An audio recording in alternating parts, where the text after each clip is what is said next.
Okay, we're back. Got Team Deacon versus Team Greenwood.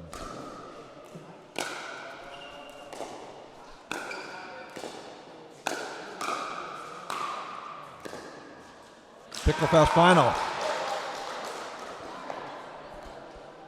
Team Deacon coming through the semifinal after that exciting match.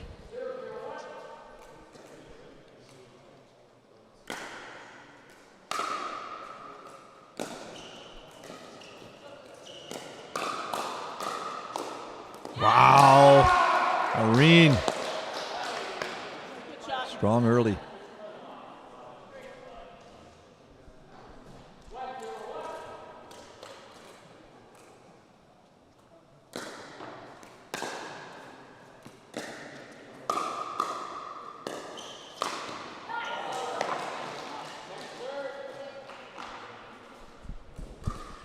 All right, KJ, we got the final out here, as you noted. I think probably most people who are on the semifinal stream just rolled over to the final stream, but housekeeping issues. So we had a round robin. We had 8 teams, and this is the final. These are the last 2 that came through. So we'll have a women's match to start, and then we have a men's match and 2 mixed matches.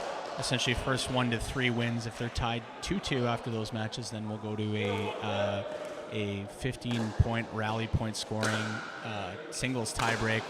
And we don't know those lineups yet. Each team had to set the lineups ahead of time. They also had to set their mixed lineups ahead of time too. So those are blind. Only we can get those, but the ref will know those. So anything else you see, KJ? Well, the only thing I'll say, Paul, is if this final will reach the crescendo that our semifinal did, we're in for a real battle here. These two, again, 2 of the top teams. I think 1 and 2, Paul, I think, through the round robin. Yeah, that's right, KJ. Yeah, top 2. And in the round robin, it was the Greenwood team that had won. So they obviously got the bye to the final. Yeah. Mr. Deacon jumps right in there and says, hey, let's have a timeout here, ladies. Just to regroup here. Team Greenwood, a lot of energy on that team. And, again, they're going to be fresh coming into this. And Charles Neufeld and Haddo Thule coming in, giving the high fives there, the male side of the team. We'll see them a little later. But who do we got here for sponsors, Paul? Thanks, KJ. Yeah, we have. So I want to thank all of our sponsors again for helping us out to put on such a great event. So we have Alpha, the official ball of Picklefest this year. Head Pickleball, Proactive Pilates, and Proactive Pickleball, BioSteel, PickleballDepot.ca, Pickleball Depot, McKercher LLP, Chivile Apparel, and Selkirk. And we are playing this in Edmonton at the Pickleball Hub. Vin is the owner, and also want to thank the team owners as well. Yeah, without our sponsors, this isn't possible to have a great event like this for the game of pickleball. Mr. Garen Jones from Spruce Grove is our certified level 3 referee, bringing time back in, 3:01.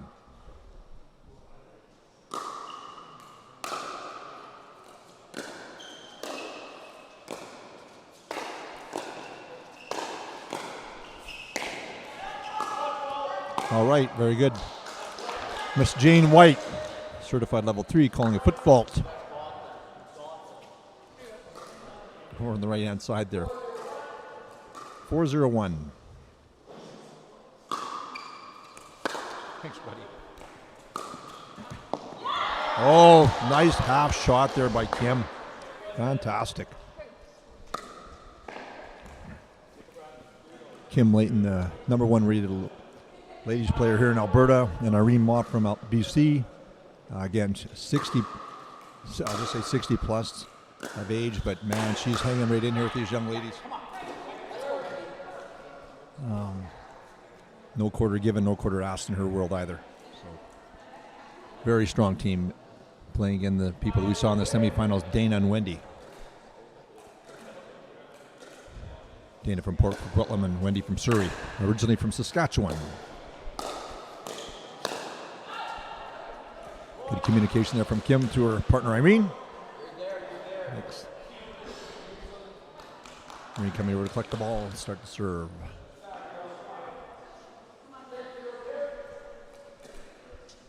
Big lead here, 6-0-2.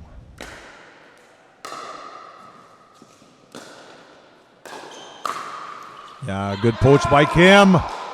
Wow, nice lob by Irene, and Kim jumping right across there. Put that wall away. They don't want to give this Team Deacon any hope because this team we know is a strong one. They can always come back.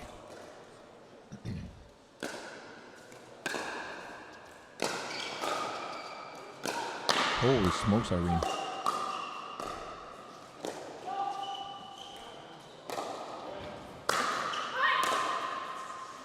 Oh, just out. Good try. Good smash by Kim. I see Kim's wearing the C there. Obviously the captain of the team.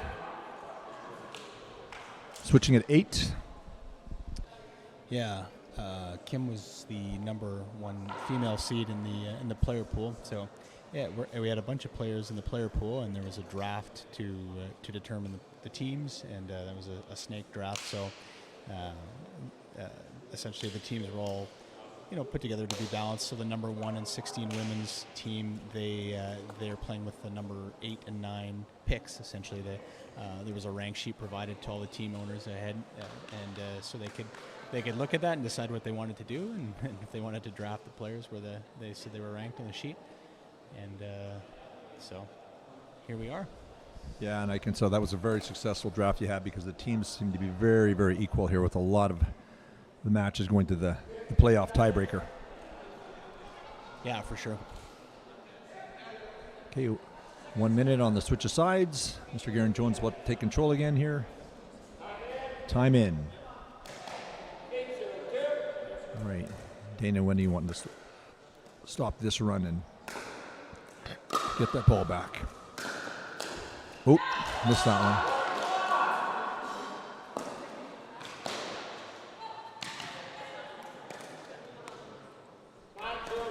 There's Dana giving the switch. Wendy giving the verbal confirmation that she saw it. So Dana's going to switch, slide across there.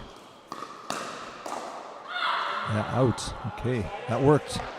Again, a lot of times people will switch more just to change up the energy and give the team a different look and try to break up a run. So well called there by Dana and Wendy. We'll top of the paddles and let's get going.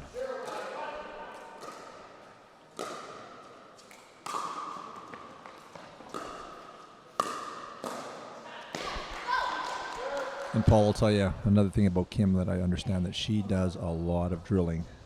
And these good players, boy, you can play, but boy, when you're drilling, that's where you get the real result.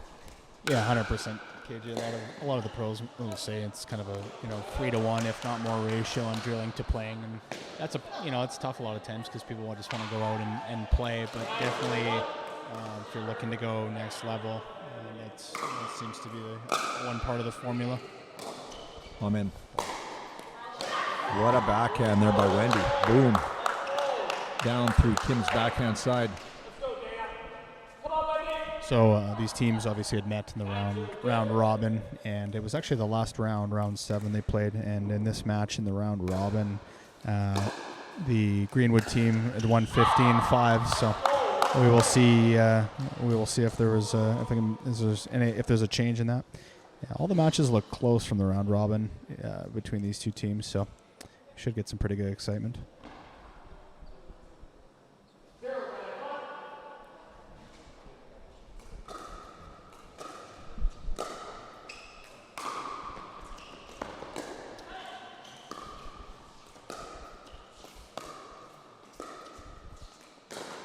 Oh, Irene speeds it up and gets the friendly roll off the tape, which is tough to defend. Good job there. I'll tell you, it seems like team...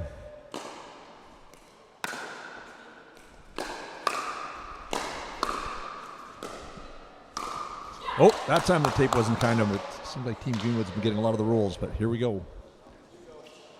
So what's this stacking called that the Team Greenwood's doing there on the far side with her on the side? Is there a name for that, Paul, where she comes in off the side with the switching? Nice put away by Wendy. Yeah, I don't know if there's a special name KG on it or if it's just an alternate form of stacking. That seemed to be the original form of stacking, where you'd have the player stand off the court. The other variant is where you have the player kind of just stand in the middle, and then you flash a signal telling them which way to go. But I know it seems like Ben Johns, he's still in both of his partnerships, he'll still use that stacking method where the person's off the court essentially. Ben Johns being the number one player, I believe, still in the world. Yep. I understand he just graduated from Maryland as well. So, timeout on the right.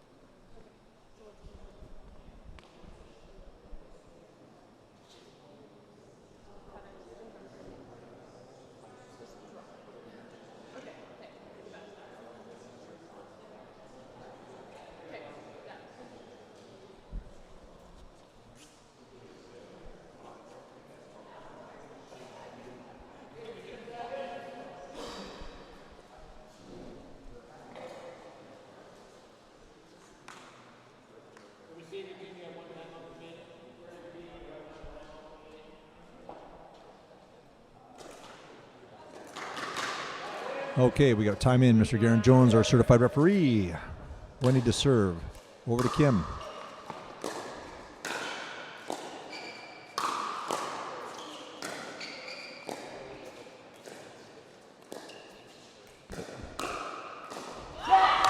Very good. Good timeout there called by Deacon team there to get the things turned around. Get a point. 4-9-2. Boy, I tell you, Irene, even though she might not be as young as the other one, does not give up anything for power either. She is a power-packed lady there. Big wing backhand.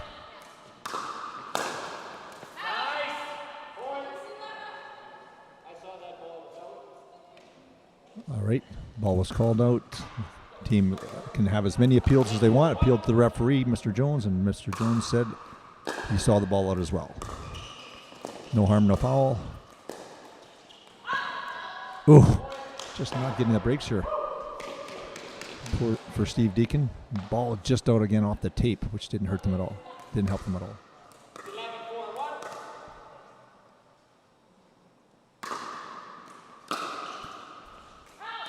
Wow.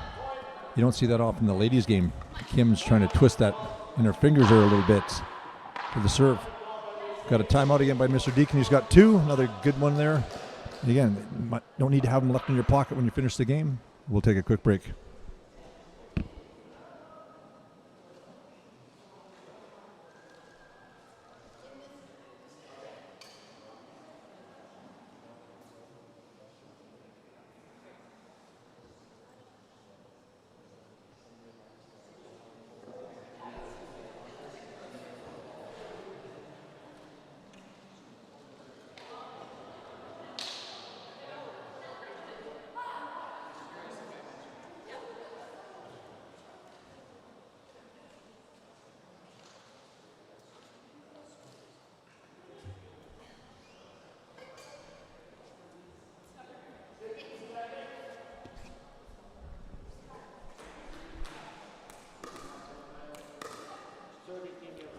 Okay, so Team Deacon used both their timeouts here. It's time to go. Need a hold here. 12-4-1. Tim with a big serve.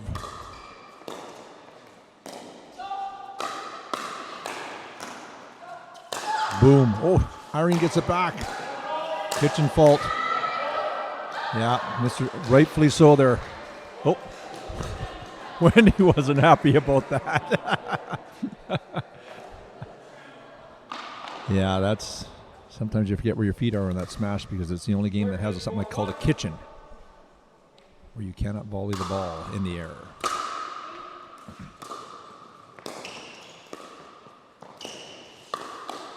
Good push by Kim to the middle.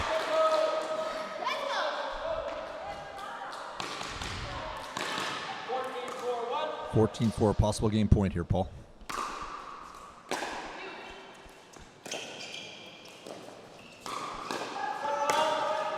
Foot fault on Kim. Boy, the referees are busy this game with kitchen faults. And that's one thing. I mean, there's nobody hooking each other on the line calls, but the kitchen calls sometimes are there, and they just, unfortunately, nobody is able to really call those in live play. So. I guess you don't play with the same players I play with, Paul. Nice lob. Good lob back again. Yep. Oh! In game, Irene and Kim for Team Greenwood over Team Steve Deacon. High fives all around.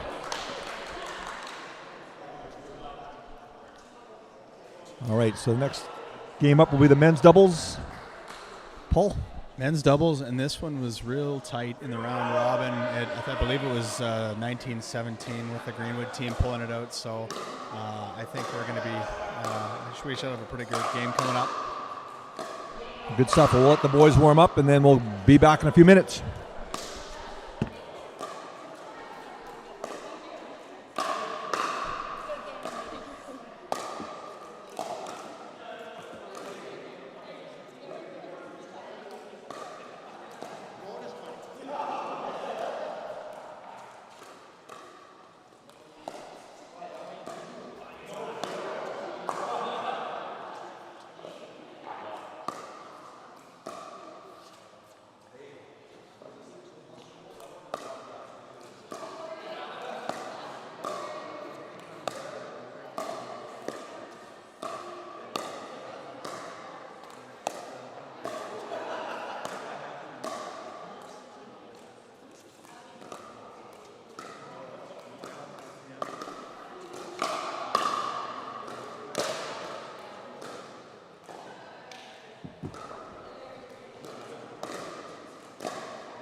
Okay, I'm here with Irene and Kim after a big dominating win there over Team Steve Deacon there.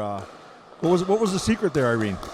Well, they're my best friends, and I play with them like every weekend, and usually they beat me in rec because I speed it up so much that I don't believe you. I don't believe you, Irene. they know my shots, so I tried something different. Did I try something different? She said I didn't. So she said to me before the match, I'm not going to speed up, and then I think I saw about 10 speed ups. Well, whatever the form there was, it was very successful for both of you. So, and have you been partners before, Kim? No, we just met 2 days ago. 2 days ago, and very complimenting styles. What was your strategy coming in, working together as a team? Well, Irene said you're not going to see balls unless you come poach. So I just come over and try to get big, and Irene sets up a lot of stuff. Like her lobs and her speed ups are really good. She doesn't really dink too much. Is that true, Irene? Is that your normal style of game, or just at this level here you want to change it a little bit? I'm trying to do a lot of third shot drops to set her up, and she's just putting them away. So Kim is just phenomenal. She just cleans up all my mistakes. Yep. So I hardly have to do anything. Well, it's what us Albertans do, is try to help you. That's right. Well, thank you very much for an exciting game there, and we got a couple of mixed doubles games coming up here after our men's play. All right, congratulations, lady. Good luck in the next one. Yeah, you bet. Yeah.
Sure. Yeah.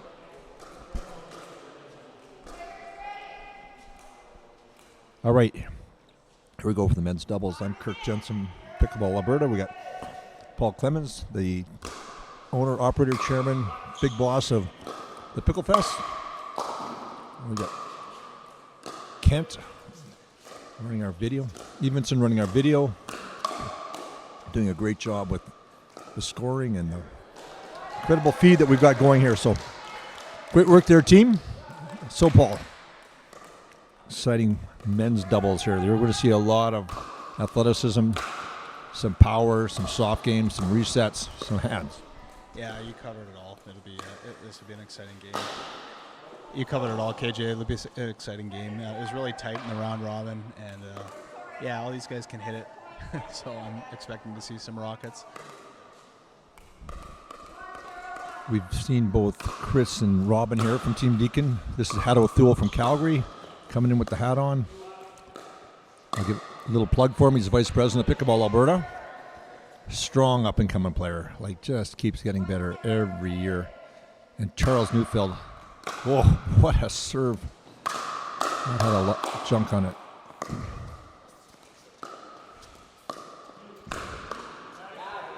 Charles Neufeld from North Vancouver on the Team Greenwood.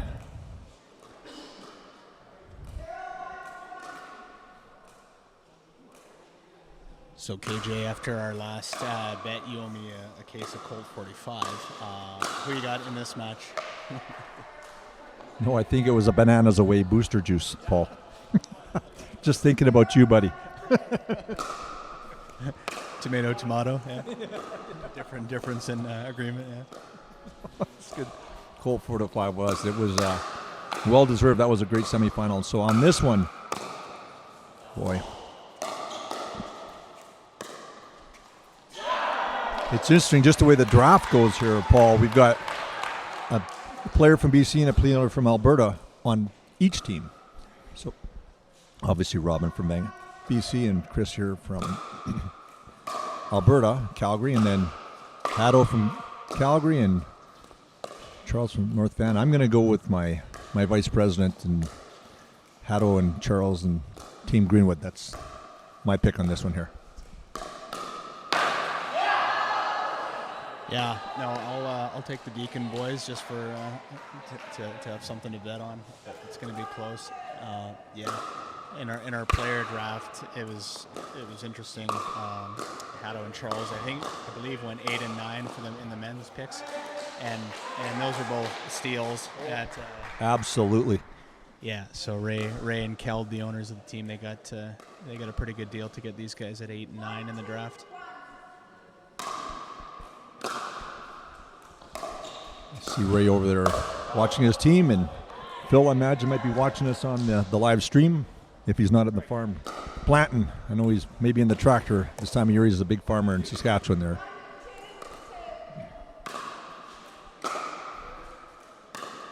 Oh, nice drop there by Hato.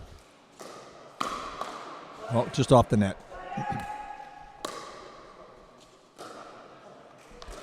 We got Miss Jane White as the lead referee for this game, and Mr. Garen Jones is the second referee.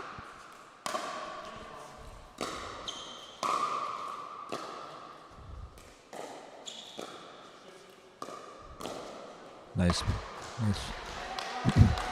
And again, we were talking about it earlier, Paul, but we've got the two referee system here as opposed to having one referee and lines people.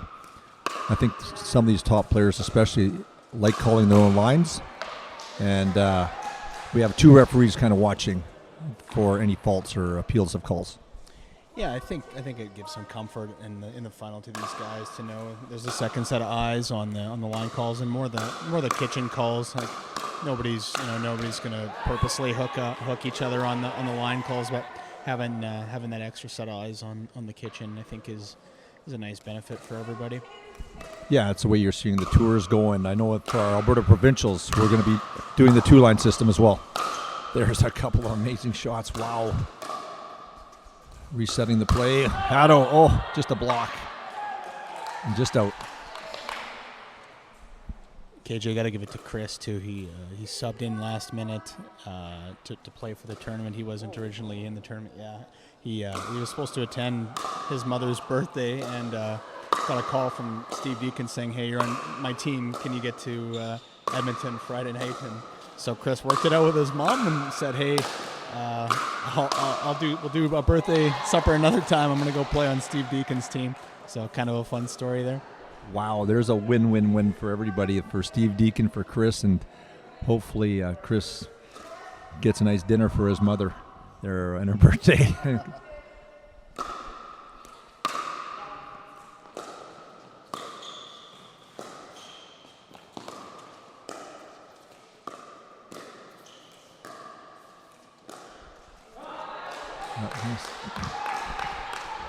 Some of the newer players that might be watching, you really notice when they're doing the dinking here from the angle that we've got, they don't use a lot of wrist or any wrist, Paul. When they're doing the dinking, it just seems like all arm and all shoulder, just the major muscles, and just locking it right across. Yeah, kind of keeping the grip pressure really light so you're able to feel the ball and spin it off. That's the big thing.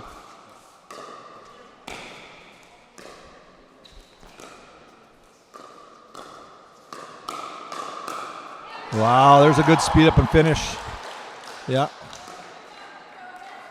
Seems like they might be isolating Chris here a bit, Paul. Do you think here on the team, Deacon's team?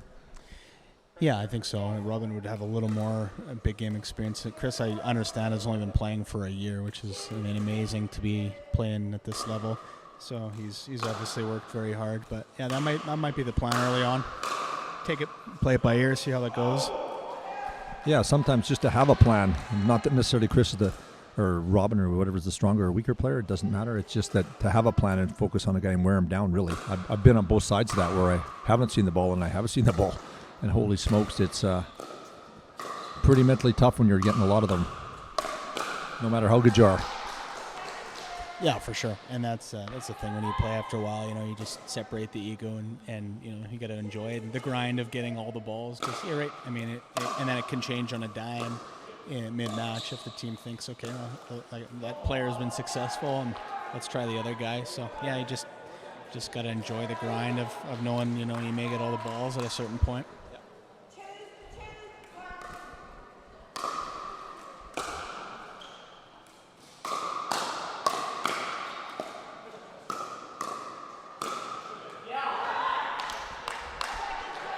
Ball was called in. All right. Nice shot there. 2-2-2. Take him early. Does anybody put more junk on a spin than Charles?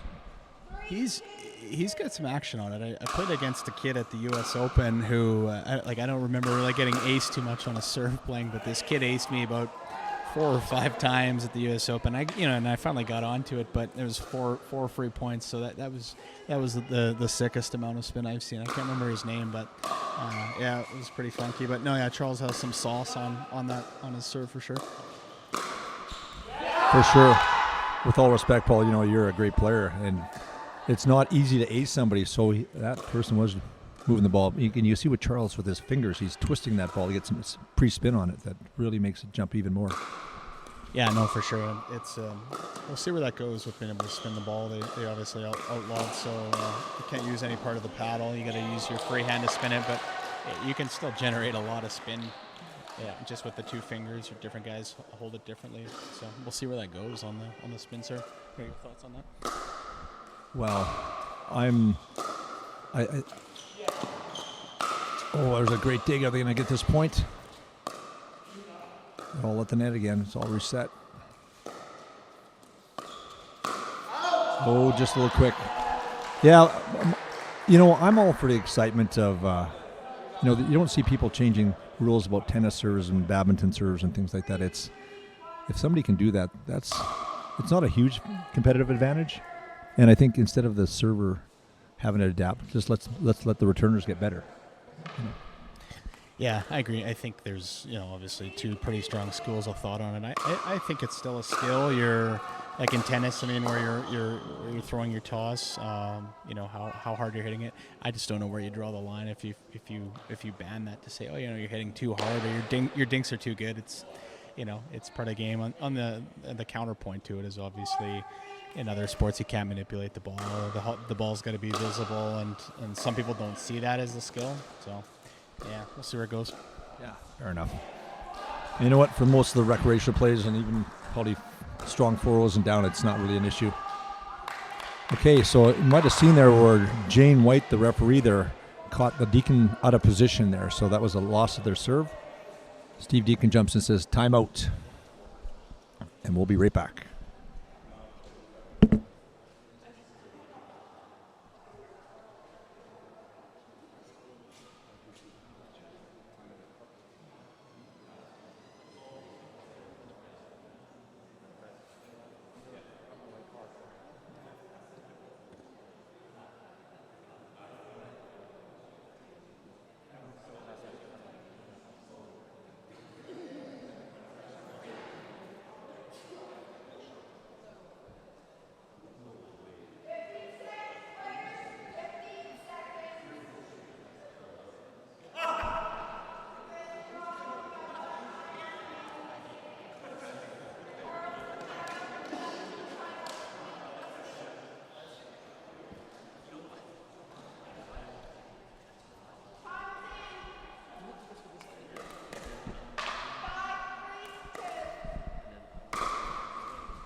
Yeah, we're just sitting here with Vin No, the owner-operator of the Pickleball Hub, great guy for pickleball in Alberta, and just telling us that he forgot he had tickets to the Oilers playoff game tonight against Calgary.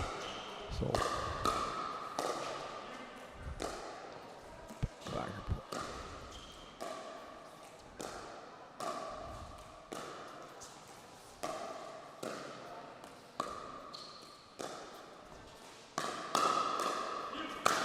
yes. Charles tries to speed that up and pays the price. Good defense there by Robin. You know that you're really into a Picklefest tournament when you forget you got Oilers playoff tickets, I'll tell you, ladies and gentlemen. You did manage to sell them though, Vin? Yeah? Okay, that's good. It says he got rid of him, so all's not lost. And the good news for all of us is it appears the score is 4-0 for Edmonton, so hopefully the Oilers can finish. Dominant Edmonton Oilers dominate in the third period.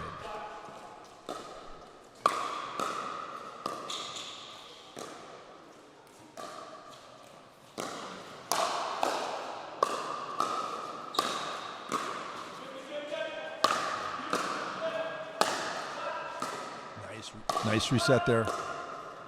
Trying to get to the... Oh, maybe here. Yep. They're alternating again. Game back on.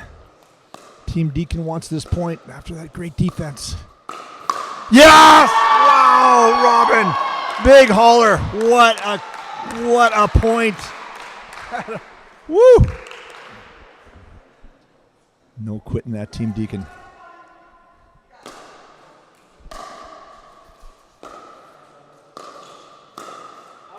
Oh, it was there. That was a tempting one. How many times, Paul, have we seen the easy shot missed in pickleball? Yeah, 100%. After great defense, too, you almost get a little let down. And so you really got to maintain your focus. It's so easy to dump one into the net after the other team makes a few great defensive shots. Nice cut there by Charles. Ooh, we got some hard spins going back and forth here.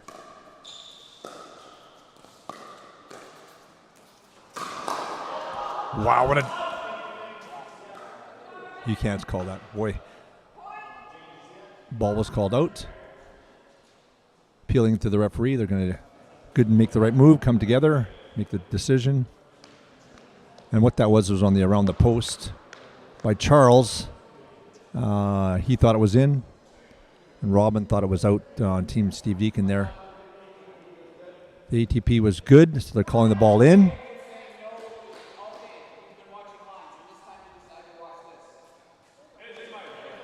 And Steve Deacon jumping in there. I'm not sure if that's allowed, but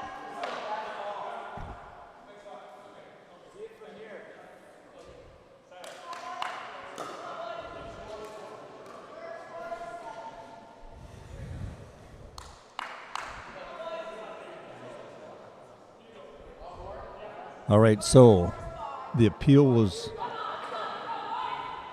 denied. That was a point.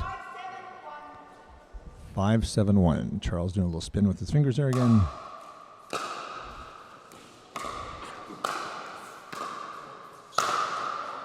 Woo! Robin says hello. Wow. Charles said that it's not going to hurt him. He's got an additional layer of of weight on him. I can relate to that. Wow, yeah. You can't tell me we haven't got 4 competitive players playing here tonight. This is no holds bar. Oh, just missing that.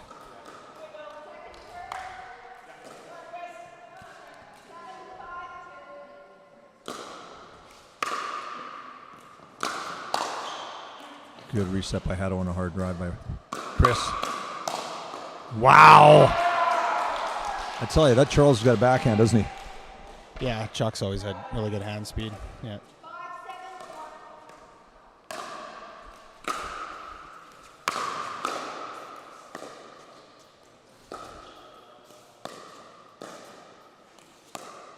Ooh. Nice, Robin. Wow, that is well played.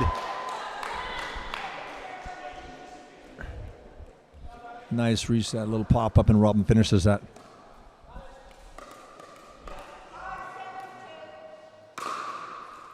Five, 7-2. Nice defenser. Yeah, good dig there by Charles, but just too strong on the Deacon team.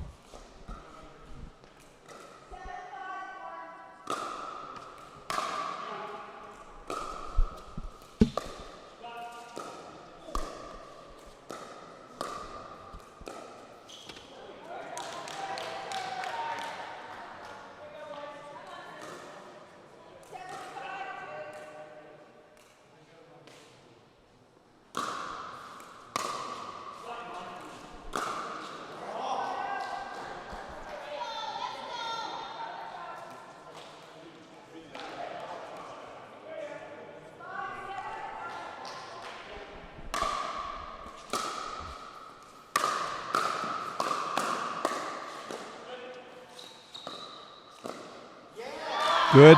You know, that little half shot here on the sideline, that's a great little shot. More players should start taking advantage of more, Paul. Yeah, 100%, especially in that intense point. Like, you just lock the person up. You sell the power and then just roll it. That was a nice shot by Hatter.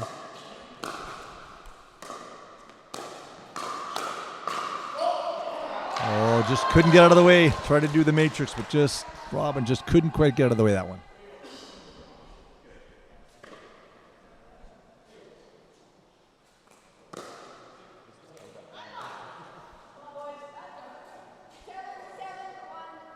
Seven, 7-1. We've got a new game here. All tied up.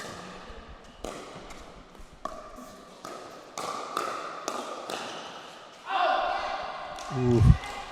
I'll tell you, Team Greenwood's feeling it right now. Yeah, I thought there'd be a timeout called here. Yeah, Stevie's coming over and settle the boys down. Right. Oh no, right. 8-7. So just change his side to KJ. Yeah. That's good, and as good as a timeout, you still get them 1 minute. So you want to maybe see what were our teams again? What were the team sponsors, Paul, that we had? Thanks for asking, KJ. It's a good chance to give a plug to our sponsors here for really making this event possible. So we have Alpha, the official ball of Picklefest this year. That's what they're playing with. Head Pickleball, Proactive Pilates, Proactive Pickleball, BioSteel, Pickleball Depot, McKercher, Chivile Apparel, Selkirk, and the Pickleball Hub. And if you go to heavypickles.ca, you can click on the links for any of the sponsors to their sites for product, as well as the Picklefest team owners. All their businesses are on the website as well.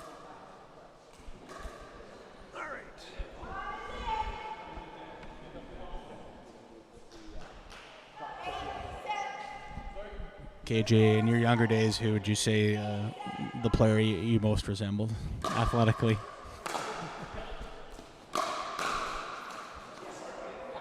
Oh, boy. Of these four. Well, I'm 6 feet. I'm going to have to say Haddo, but I was a little better looking. No, that's fair.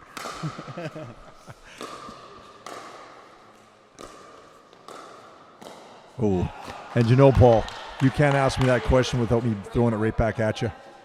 Who do you, Well, besides the post? KJ, I got the body of a 63-year-old, so I don't know if I can say I relate to any of these youngsters out here right now. Yeah, you know, every shape and size plays this game, doesn't it? It's great to see.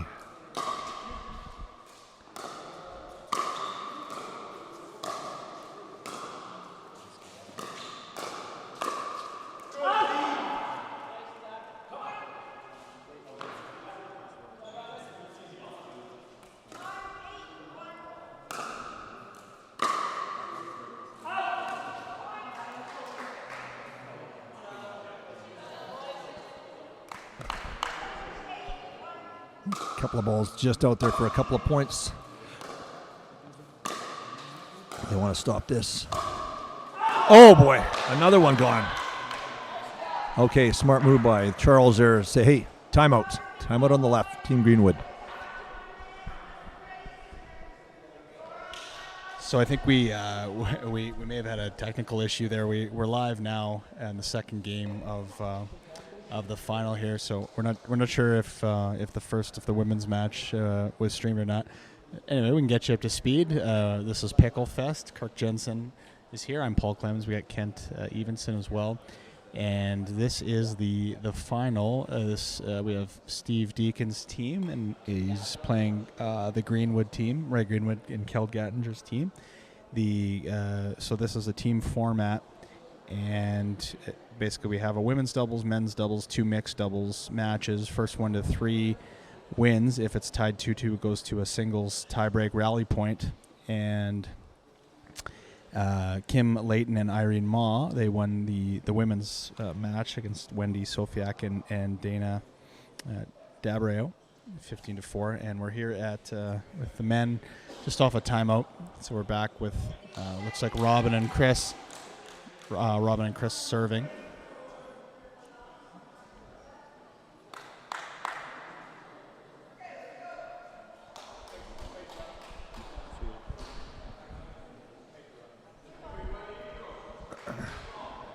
Okay, everybody, with those technical difficulties, we're looking for a new technical person here to replace Kent. So if you want to just email your resumes to paul@picklefest.com. All right, time in here. Here we go. 11-8-1. Nice push down the line by Haddo. That's a big hole. That's a good timeout by Charles and Haddo there to get that energy switched around here and get this game on.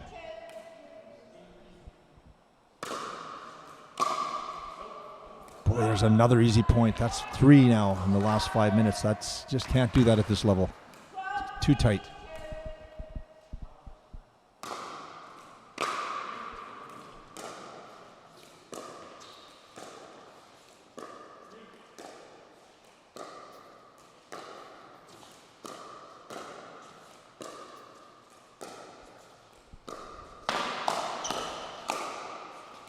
That one's in. So there again, Paul, you see the team that speeds it up loses the rally. Yeah, no, for sure, KJ. It's I think that's where we're at in the percentages in this match for sure. Absolutely, just too much quality on both sides of that net.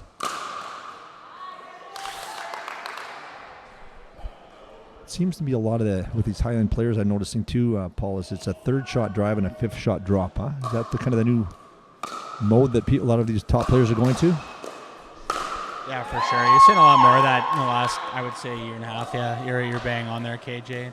It just sets up such an easy 5th. A lot of time you don't need to smash your 3rd. Just gives you time to get in to hit a roll, soft 5th. So yeah. Nice reset there by Chris. Boy, Chris has come so far in just the last year. Good. That's it. That's the time to wait and put that thing down on his feet. Yeah, I played with Chris about a year ago in Calgary, and boy, has he come a long ways here.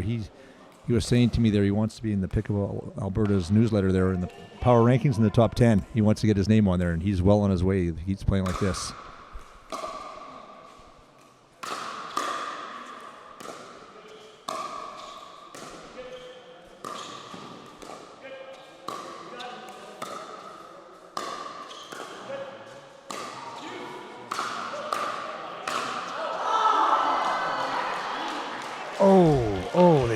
They were working so hard on that point to try to get that back, get him to the net, and so tempting to want to hit that high ball. Or maybe your feet aren't set and you rip it long.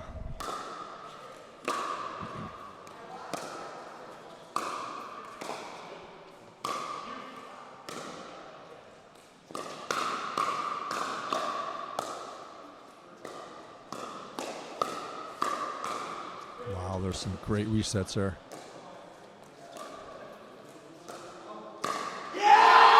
Whoa.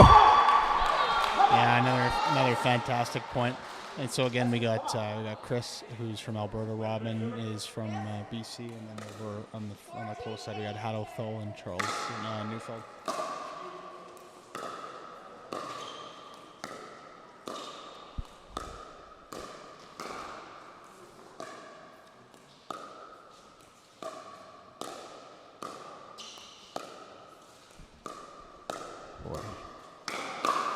There it is again.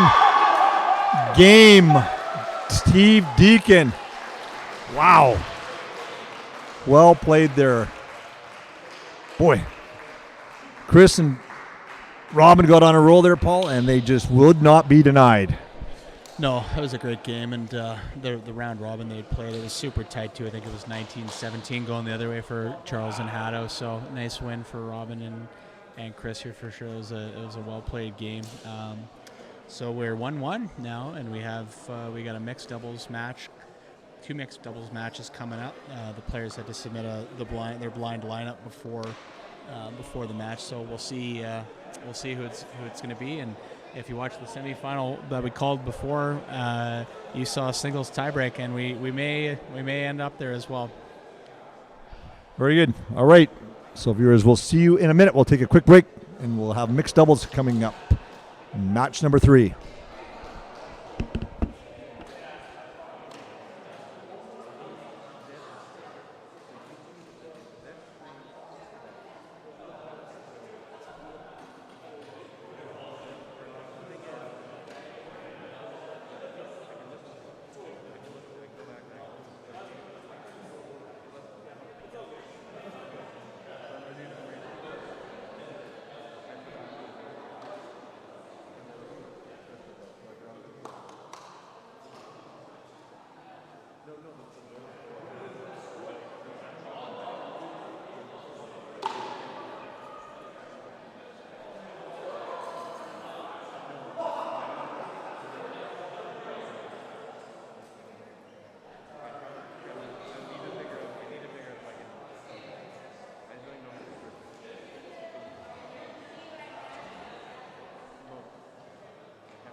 What's that?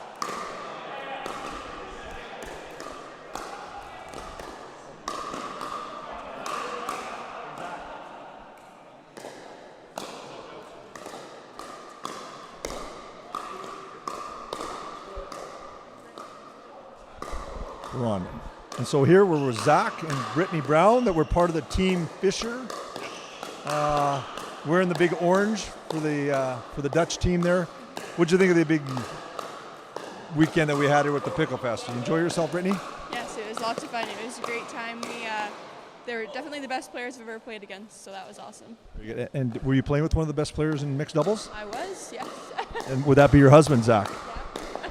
And Zach, what did you think of the play today and the competition? Well, for me, I was right at home because that ball got hit right up the middle. Me and Brittany were playing. She runs right in front of me, calls mine, and takes it. And so I was just right at home playing with Brittany, and we did our thing, and I was so excited that she was on my team. That is perfect, because that is classic mixed doubles. It is mixed doubles. I was a woman, and she was a man. Very good. And who do we have here? This is Peyton. She's 2 months old. 2 months old. All right. And so when she gets to be probably around 16 or 18 years old, I think we'll have pickleball in the Olympics. Do you think that's going to be possible? I think so. Yeah. Hopefully she's there. Very good. So for the event, we've had it this year. What do you think? Is this something we should look at doing next year? This has to be a yearly thing we do. I think that, people committed, and that was excellent. And I think anyone that didn't show up is feeling a little bit disappointed, and it's only going to grow from here. No, I hear you, and I know Paul Clements there with Picklefest and all the sponsors have done a great job here. And Vin at the Hub, we all know is a big supporter of pickleball. And did you find any home advantage here, knowing this is where you play a lot, Brittany? Yeah, maybe. It maybe made me feel more comfortable or at home, yeah. And what do you think? Are you going to get him next year, Zach? Definitely get him next year. Yeah, I can't wait for the draft already. Very good. All right, well, thank you very much to the Browns there. And good luck. We'll see you again next year. Yeah, take care. I tried to steer it towards comedy, but he wouldn't let me.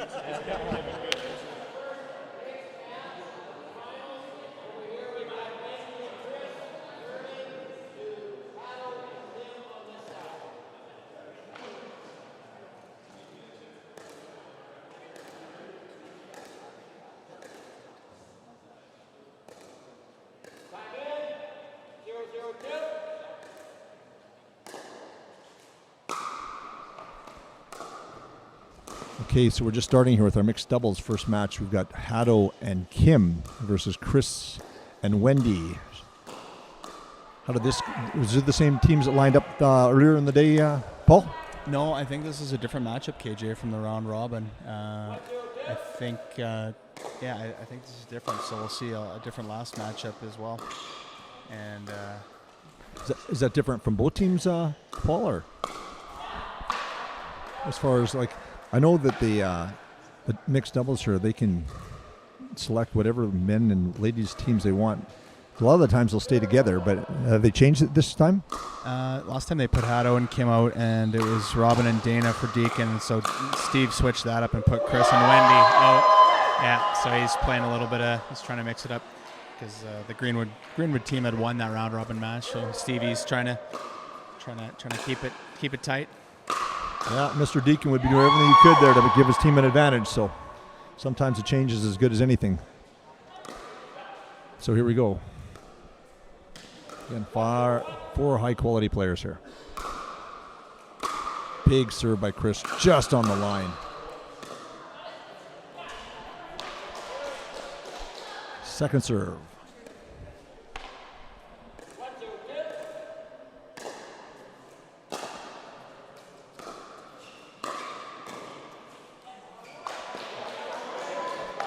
What time did we start today, Paul? What time did the players start, I should say, warming up earlier this morning? Yeah, we started today at 9 a.m. and we got a little off pace. I think maybe a little the team's warming up a little more than they maybe should have been, and we weren't really policing it too heavy. So that'll be a learning tool for next year if we run the next version of Picklefest. Yeah. Did you say if or when? When, buddy? Attaboy. Yeah, that's what I like to hear. Because again, just listening to Zach and Brittany there, they were super excited and really looking forward to hopefully having it next year. So that's real kudos to you and your team there, Paul, for putting such a great event together.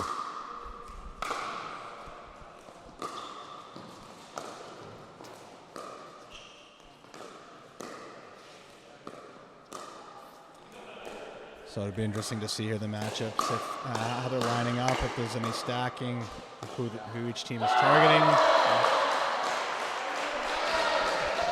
Yeah, so far I don't see anybody isolating one particular player or another, just straight up pickleball. Yeah, I agree.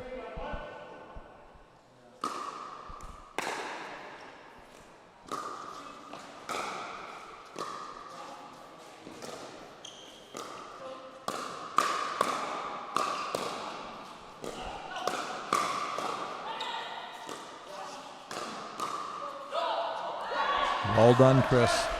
So we actually, unusual, but we've got 3 players from Calgary here. We got Kim Layton on our near side here with Haddo, both from Calgary, and then Chris as well, who just received serve there from Calgary. So they'll be well familiar with each other. And Wendy from Port Coquitlam is Chris's partner. So we have some familiarity here. So we had talked about Chris being a last minute great guy, great to fill in. Got a call from Steve Deacon. Basically said, "Hey, we need you to get down here, Chris." And Chris said, "Well, it's my mother's birthday tonight." But he told his mom. His mom said go, and so here he is. I'll have to make it up to his mom. I'm sure if Chris comes home with some cash and a medal, mom's all forgiven, and they'll have a nice dinner, hopefully a nice bottle of wine. It'll be a great birthday present. 2-3-2. Tight game starting off here.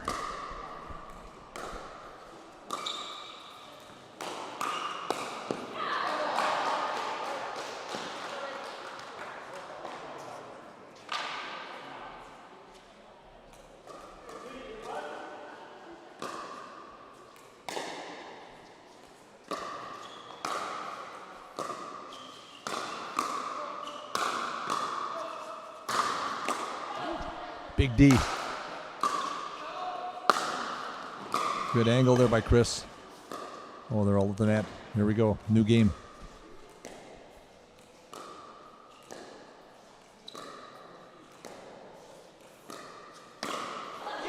Boom. Chris comes across just up a little bit and is able to come across and poach that and put it away down the middle. Great shot there by Chris, and great patience there by Wendy.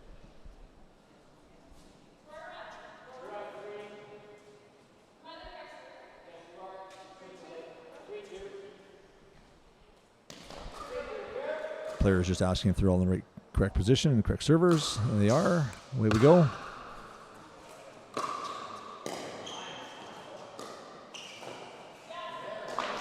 Interesting watching Kim there when the ball was coming deep there, knowing Haddo was taking it. She was right down on the line to call that one in or out. Obviously the ball was in.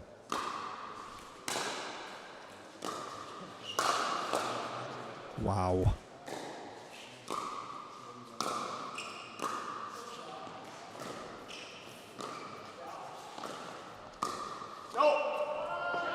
Just out. Oh. Good try and good lead by Chris.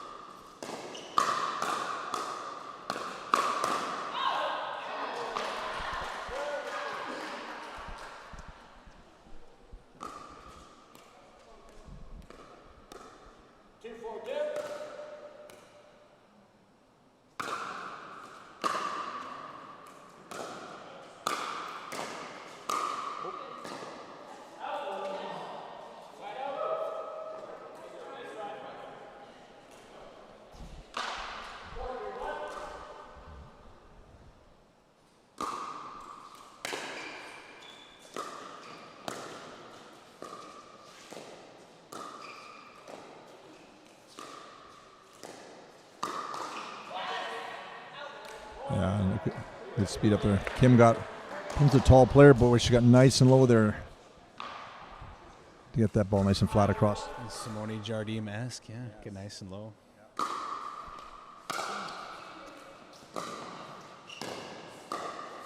Good recess, Haddo, and boom. Yeah, that was well set. Timeout there. Steve jumps in and says timeouts.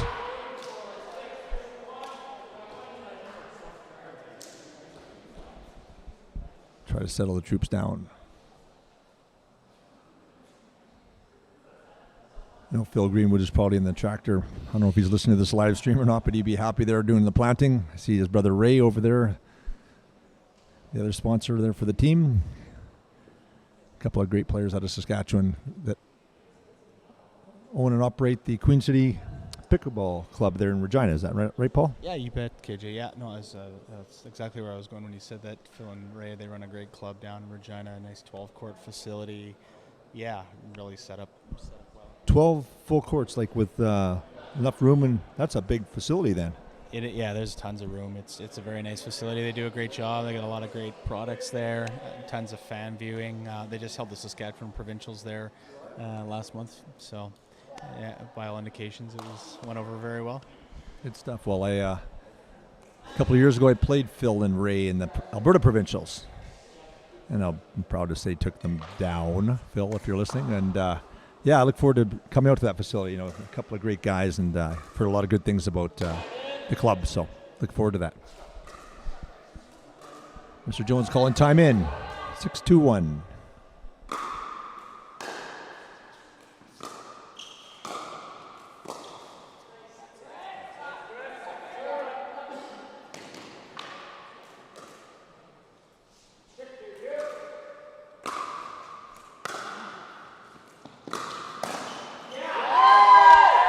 Yeah, that drive, boy, if you don't have that quite right, you're going to eat it coming back. Yeah, 100%. They were trying to set up the old shake and bake poach style, and Wendy said, no gracias.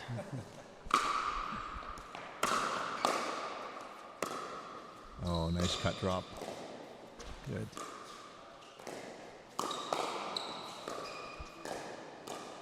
Yeah, nice defense there. Kim likes to punch that down the middle, doesn't she? She attacks that middle if it's there at all.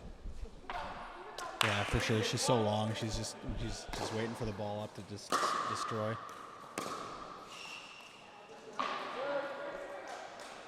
How long you been playing pickleball, KJ? Well, it took me a year to decide to play it after somebody at the Derrick Club there convinced me to come out, and I thought it was one wintry day, and I said, you know what, I'm going to go there and just play this game once so I don't keep getting bugged to play it. After about 3 or 4 rallies back in November 2018, I said I'm hooked. I went down to United Cycle and bought the most expensive paddle because I couldn't find one anywhere else, and I've been playing ever since. How about yourself, Paul? Yeah, same thing. I played at the YWCA. I saw a net and people hitting a ball over net. I'm playing, badminton, table tennis. I said, hey, what's that? And yeah, same thing. I mean, 3 or 4 points. I said, this is my sport. This is what I want to play. So I know many a person who is immediately hooked, which I don't think is the same. You can't really say that for a lot of other sports, I don't think, yeah. I don't know, you and I have played a lot of sports, and I'm with you there. It's if you haven't played it,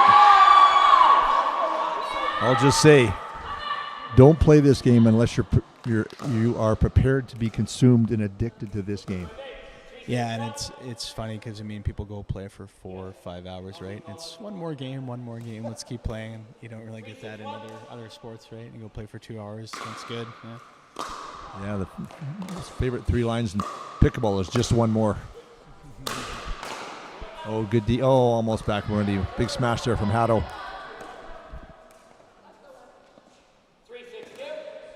3-6-2. Team Deacon here wanting to get in a little bit of a run here, change some momentum. Nice drop. Wow, Wendy. That does it. Just handcuffed Kim. She didn't know whether to take that in the air or let it bounce, and paid the price.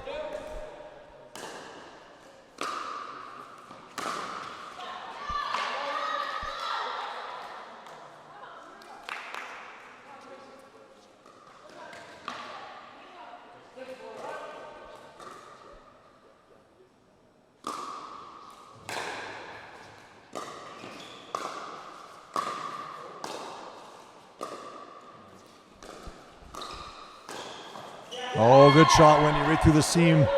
Wow. Right past the forehand, couldn't reach it, and the backhand didn't have a chance at it. That's why I've always said Wendy's been like a stepsister to me, even though I just met her today or yesterday. Yeah. Yeah. Great energy. Great lady. Yeah, I don't know if it's the Saskatchewan connection, but yeah, she's a lot of fun, Wendy. Yeah. She is a passionate competitor. So switching sides here at 8. We'll take a quick break.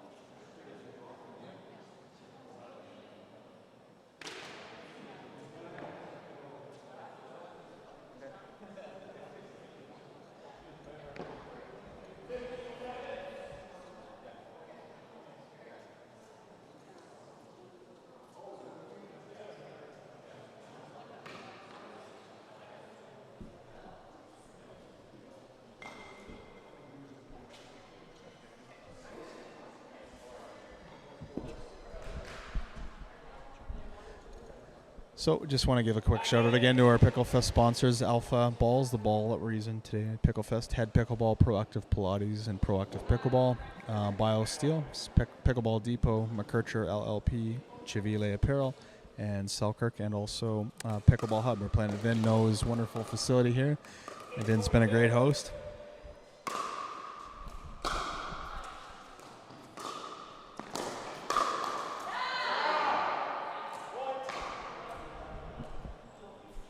And just talking about the alpha ball there, that's for the players that are familiar, there's a Dura, there's a popular ball in the Franklin, right? And I understand talking with Charles, which is his ball, the new felt with the alpha, it's somewhere in the middle. It's kind of a cross between a Dura and a Franklin.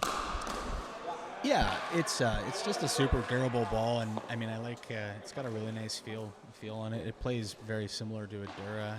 You can really feel it when you're hitting dinks and spinning thirds and stuff. So no, it's a nice ball. Well, actually, I don't know if I've seen a ball that's been taken out of play because it's been cracked. No, we haven't had one break. I think we had one that got soft over the 2 days, KJ. But no, they've held up really well and brought in some new balls for the final. But no, it's been good.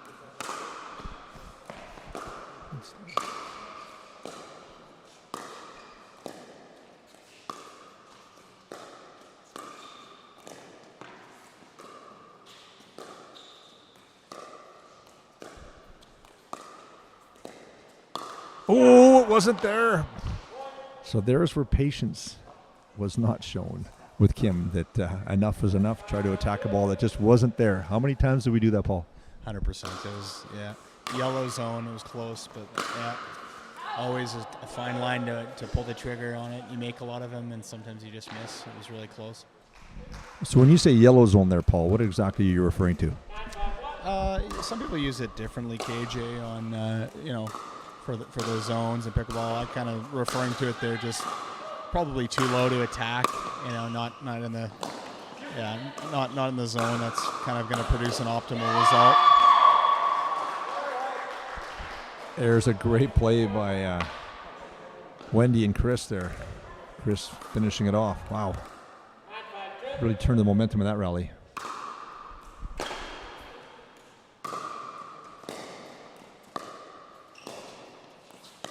Whew. Yeah, wow, that's quality cross courts going there. All right. Wendy's holding her open palm on the paddle.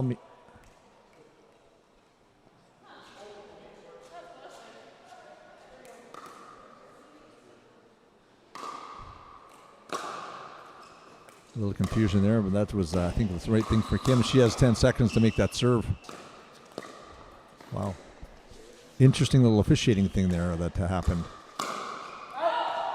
That Chris thought he was in the wrong position after the score had been called, and then realized he was in the right position. Kim, realizing she had 10 seconds to serve the ball, just served it, even though there was some confusion there on probably a lot of the players' faces.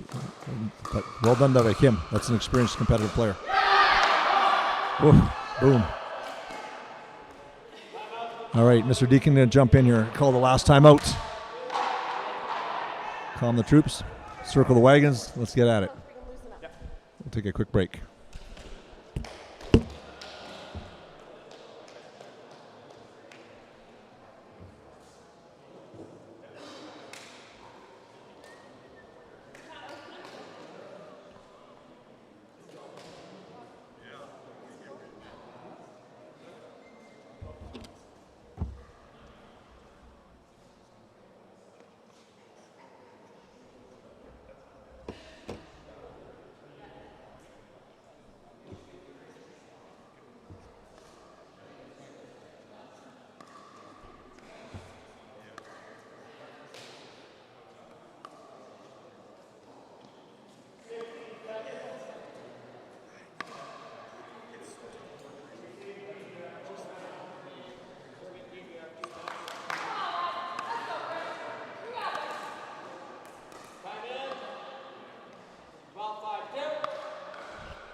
right, we're back 12-5 after the Team Deacon timeout. Good timeout.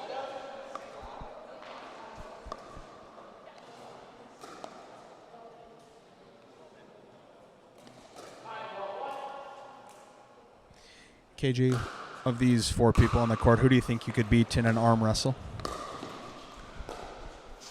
Do the girls count? Yeah. Nobody. Maybe Garen, the referee.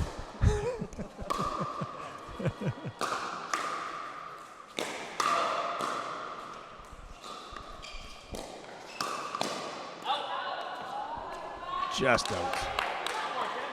So I know some people there are been saying that our live stream was down there. Yeah, it was down there for a little bit, but we will try to recover that stream. For some reason, it just wasn't going out to the world.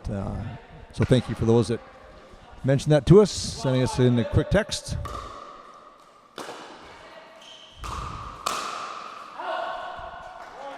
Maria Pickering from Edmonton. So we're here. It's 1-1. This is the third match. This is the mixed doubles. We have one more mixed doubles after, and if it's tied, we will go to a singles tiebreak, a rally point, first to 15. Don't win by 2. These are your standard games to 15. Win by 2, no cap.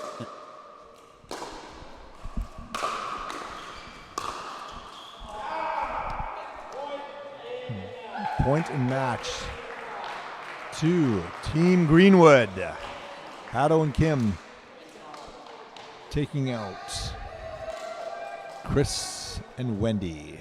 Well done. So we'll take a quick break here. We'll be back in a bit.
Quick interview, Kent.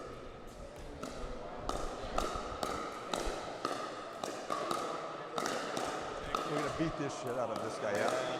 Hop in the freaking middle, man.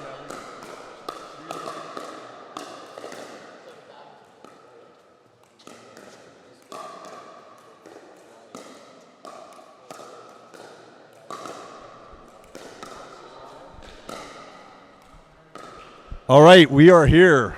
Paul Clements, myself, and Haddo Thule from Calgary. Good job. Great win there in the last game, Haddo. Yeah, a bit of a bounce back game for myself. A little tight in the men's game, so happy to come back, get a win with Kim Layton. Well, that's what we were saying there. They were really trying to isolate you there. What did you think, Paul, with Haddo's play? I thought it was like I've seen him play a lot better, but I thought it was pretty good no, he played great. He played No, good. it was tight. It was a little tight. Some shots I want back, but that's sports. That's sports. He wants some shots back. So there's another game on tonight, isn't there? Yeah. Have you seen the score in the hockey game? Have you been watching? Who's playing, Paul, tonight? Yeah, I think it's Edmonton and Calgary. It was 5-0, 5-0 last time. Flames must have won. Were you guys watching the game? Come on. Oh, yeah. Hey, you know what? That's sports. You know, you have a bad game, but you got to play them again. So we'll see how it goes down next game, and hopefully it's a better effort. I just want everybody to know here that Hato is also the Vice President of Pickleball Alberta. I'm the President of Pickleball Alberta. We have a little bet going on here with the executive where if the Flames win, I have to wear an Oilers jersey for a day, or Flames jersey for a day. And if the Oilers win, you have to wear a Oilers jersey. That's going to be ugly, everybody. But, hey, great playing there, Hato. You're a great inspiration there, playing really well, and keep it up. And, Paul, thanks again for all your work. Yeah, for sure. That was absolute beauty. Thanks, guys. Unreal weekend. Yeah. Thanks, Hato. Thanks, Paul.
All right, we're back here. This is the fourth match, so we're 2-1 for Team Greenwood. And if Team Deacon, if Dan and Robin D'Abrio, if they pull this out, we will be going to another singles tiebreak. And this was a different matchup than in the round robin. These two didn't play.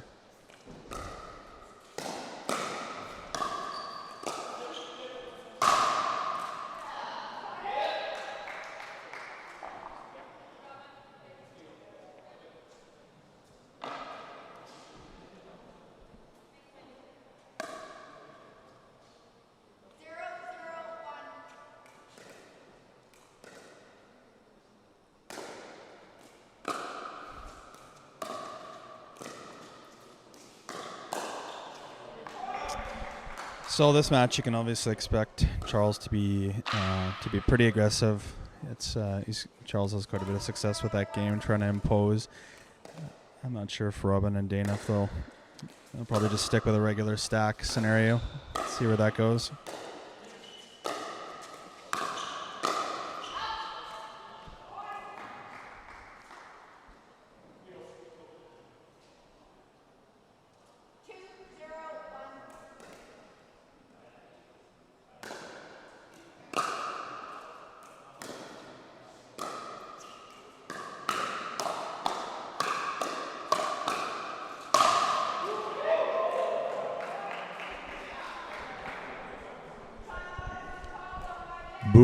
And with that smash there, put away, Mr. Deacon says, okay, enough. Let's call a timeout here.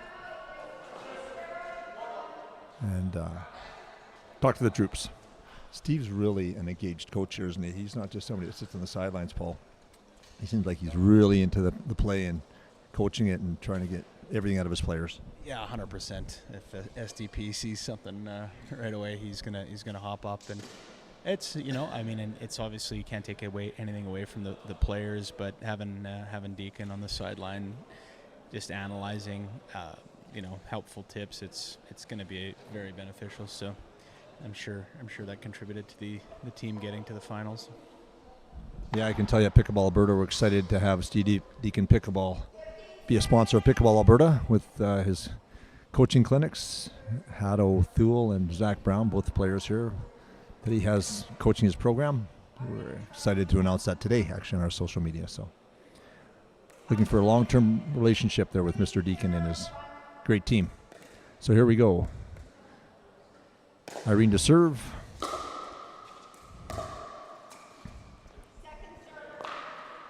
And for players here, we got Charles from North Vancouver, Irene. Oh, just gets it in from BC as well. And we got the husband and wife team here of Ron and Dana Diabro out of lovely Port Coquitlam, BC. So these players will all have known each other pretty well. Boy, this is a tough one to call here, Paul. I'm for another bananas away at Booster Juice. Which who would you choose in this one? I just bet with Colt 45s, KJ. That's the only stakes I'm willing to play for. You may want to keep it healthy, and well, frankly, I do as well. But I feel like we need to up the ante. I'm gonna take SDP's squad here. I want to see another tie break. That would be exciting. Yeah, you're right. Once again, where we go to 15 with the rally point. Oh, great get by Robin. Nice backhand snap there by Charles. Holy smokes. He generates a lot of power within just that 8 inches there. Just boom.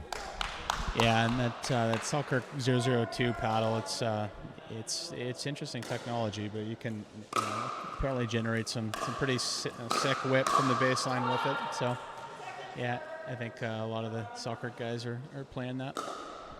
And what do we got here for paddles here on the different teams here, Paul? So Deacon's team, we got the new head Radical Gravity or Graphites, which are very nice paddle. And then Charles has got a Selkirk, and it looks like Irene also has an older model Selkirk. I notice now, Paul, a lot of the paddles have got a lot more grit on them, the next generation. Yeah, for sure. It's the carbon is definitely, the carbon surface has definitely changed changed the friction, changed the game a lot. I mean, for guys like you and me, I mean, I used to use a charcuterie board, and you'd go out and pick up a rally, a $50 wooden rally, and you and I used to bang it around with that, and that was great, right? But I mean, you and I have also got with the times. We're also playing with new good paddles. So 100%. And I was golfing was my sport before pickleball, and I saw where I used to play with Persimmon McGregor's with steel shafts. God, now I'm playing with whatever, and they were like only like 1 inch face. Now I'm playing with a 6 inch face made out of carbon and fiber and the whole 9 yards. And pickleball's come down the same path. Yeah, 100%. Yeah, the Persimmon would have been quite the unit to play. That was your go-to. My God, and I thought it was Jack Nicklaus with that thing at the time. I thought it was the technology couldn't go any further.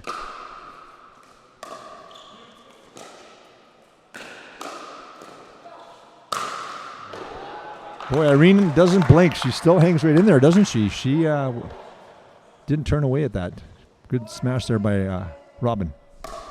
Irene's played really solid the whole tournament. It's not always easy playing with a guy as aggressive as Charles. It's definitely kind of defining roles early on, but these two have really clicked well together the whole tournament. Well, I'm not going to say, too, to kudos to Mark Petrie in the men's side, where he got to the semis. He was the 16th pick for the men, which was the last pick in the snake draft. And Irene, I understand from talking with her, was the 16th for the women. So the last pack. And here we are in the semis and the finals with our 16th picks. That just shows how deep the pool was. That's a great point, and that's the thing in drafting, deciding, do I want to get sort of more of the middle drafted players, or do you go bookends with the top male, female teams? Yeah, Kim going number 1 is the top lady, and Irene 16. It's an interesting strategy. I thought you went 16, Paul. Or were you like, since you're the host, you get an automatic exemption? That's none of your business, KJ. No, I went, I think 7 or 8. I can't remember. And it's interesting. Deacon's team. I think Robin went 5, okay. And Jason Duran was originally on the team in the 12 or 13 hole, and Jason unfortunately couldn't make it out, and that's where we had to have Chris filling in. And so yeah, interesting, because in the auction, the owners could basically, they bid on the franchise they wanted, and then they could decide the picks basically as outlined. So interesting to see what the team owners went with. Okay, we have a challenge on the call. The call stands. Call was out. Again, no penalty, no harm. You can appeal as many calls as you want with. Play on.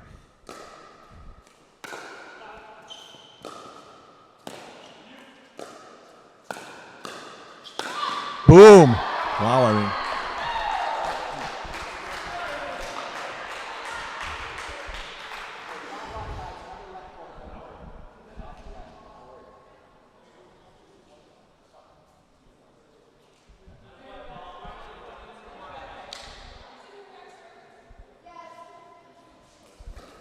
Yeah, we got our husband and wife team of Robin and Dana Diablo serving. Good spot by Irene. Nice push.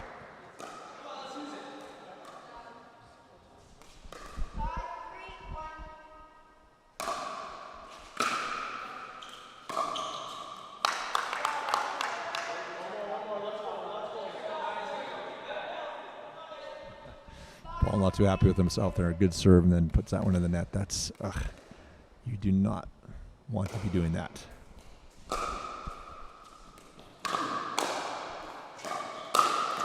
Whoa, what a dig from Irene. Oh, wow. Robin tight to that kitchen line for that smash, but puts it away on the second attempt. Boy, if there's ever been the saying that makes sense here with this level of play here, is you got to win the point once or twice, or 2 or 3 times. That ball usually comes back. Yeah, for sure.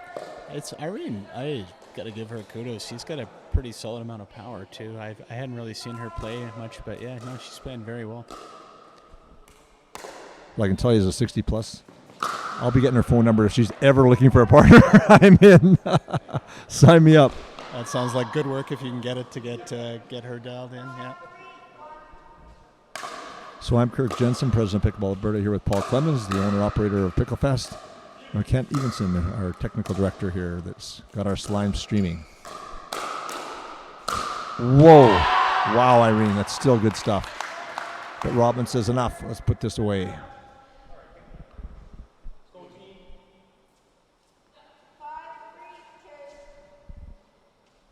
Five, 3-2. And just to remind us here, Paul, who's got to win this if we want to go into a tiebreaker then? So we need, if we're looking to get a tiebreaker, we need Steve Deacon's team. We need Robin and Dana to pull this out. And if that happens, then we're going to a rally point singles 1st to 15 tiebreaker. And we don't know the order on that yet, on who would play 4 points.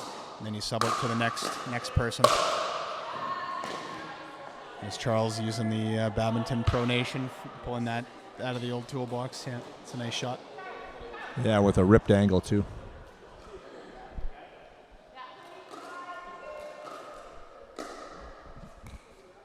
Seven, 5-2. One more point. We're going to 1st to 8, and we'll switch.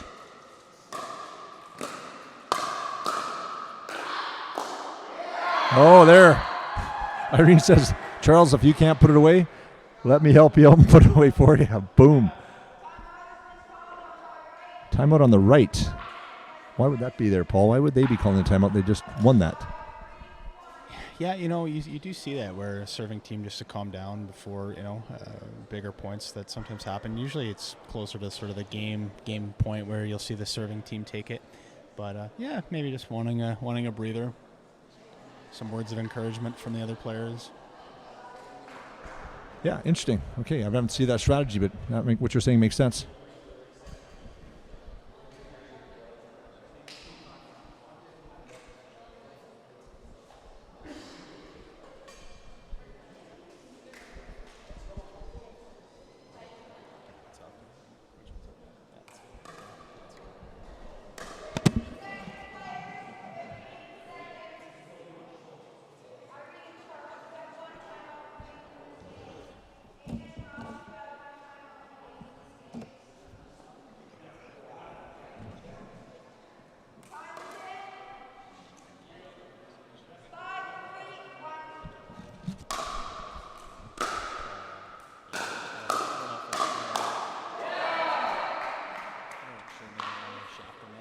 Yeah.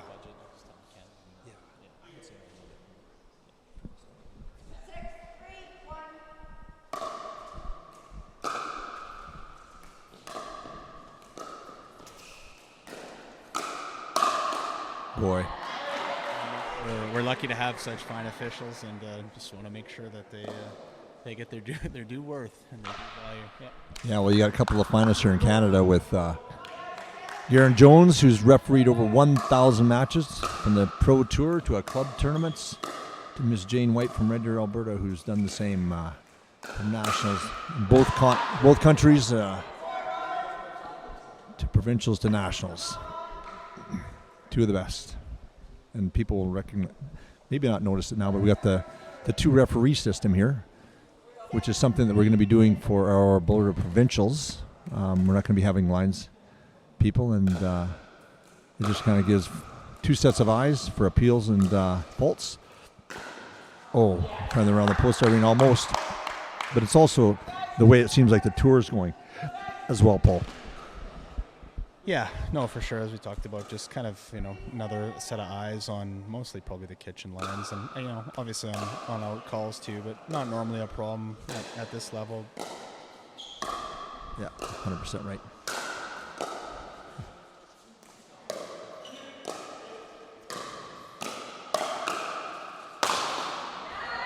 Cool.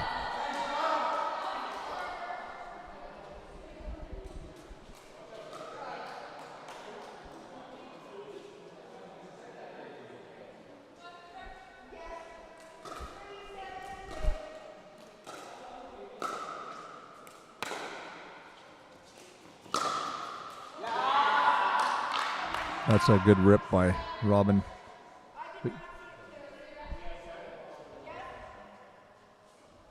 First of all, they have to make the call, then you appeal or not appeal. So the ball was in, I believe, Paul? Yeah, I believe it was.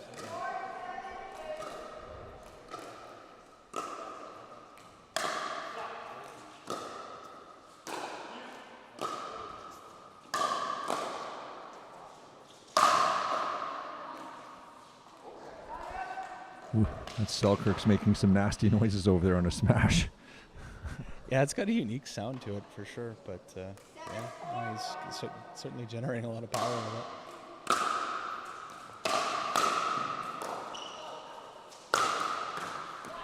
That's a nice shot there too by Robin. Not as much power, but a lot of accuracy there in the right spot.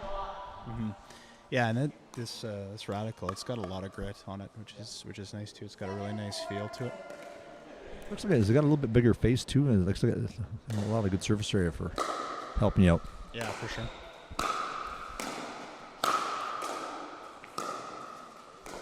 Oh, Irene, some great resets there. Oh, boy. Paul, Charles is going to have to buy Irene dinner for missing that one. She set that up beautifully for him. As a SDP looks uncomfortable in his chair over there, Senior Deacon.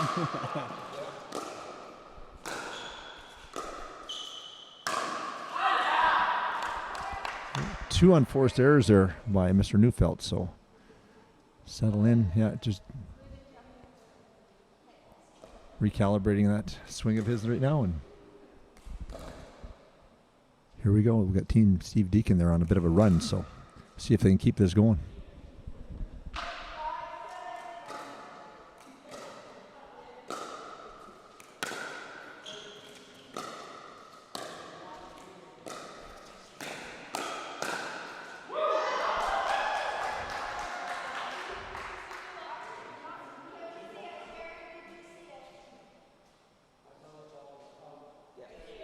Ball is called up by Mr. Guerin.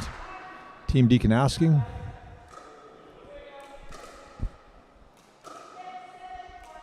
Okay, they've come a long way back. 3 points here.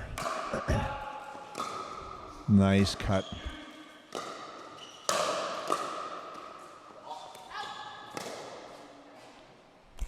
And it's interesting, Robin, I think he hits really all of his thirds with the spin action, backspin, cut action, whereas, some players hit a lot more top spin forehand. So, yeah, just kind of whatever works for you. I know Steve Deacon, too, he just seems to kind of always hit that backhand cut for his third. And he's, like you said, he's up, he's if not the top, very close to the top for his consistency on the thirds, which is what you're obviously looking for. Yeah, a lot of the top players are no balls hit too flat. Everything's got either a top or a cut on it of some sort. Yeah. Just trying to deceive the other player a little bit.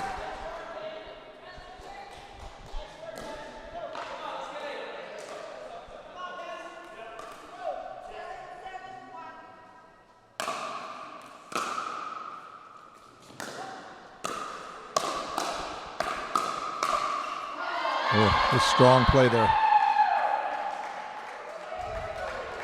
So we're going to change sides here at 8.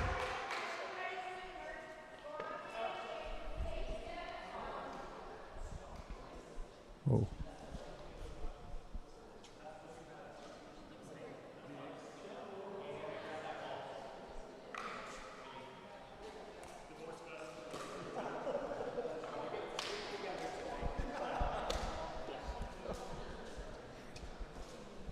Okay, so we're changing it here at 8. Little team discussion there between husband and wife, and we'll just leave it at that. We'll be back in a few minutes.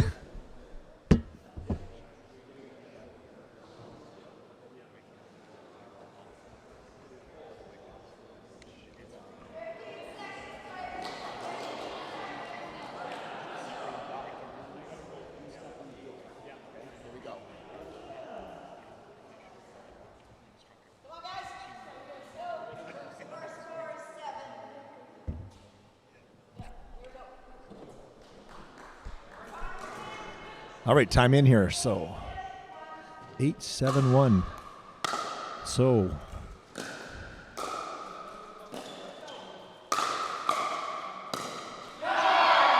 good defense there by Charles defending that smash. Got it back with a quality shot, and Robin putting it in the net. So we got to get this turned around if we want a tiebreaker, because Team Greenwood is right now leading in games and leading in points for this game. I tell you, with Irene too, she just doesn't get unflappable. She just doesn't change at all, does she? No, yeah, just even keel all day. Yeah. Interesting how their team has numbers on the back, and they see that Irene's number 1. So interesting where the different, probably. I know Had O'Toole, that was his hockey number, so he's got number 6. I'm not sure about Charles, maybe 20 from his hockey days, but nice touch there with the numbers.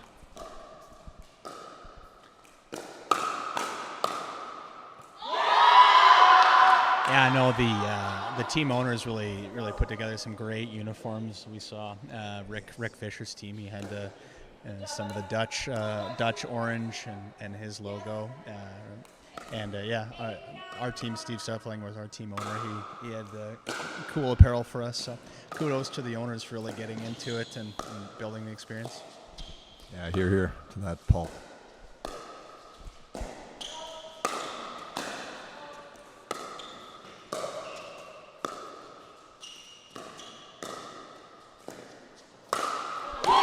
Boom, well done there. Dana making your husband look good there with a little setup, and Robin puts that away. Here we go. A little bit of run here for Team Steve Deacon. You can see Irene over here on the side with the stack. The switch, I should say. Oh.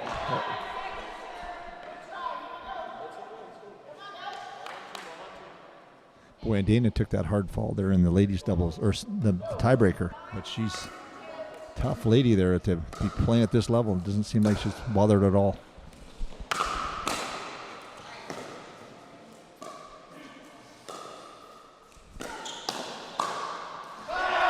Wow!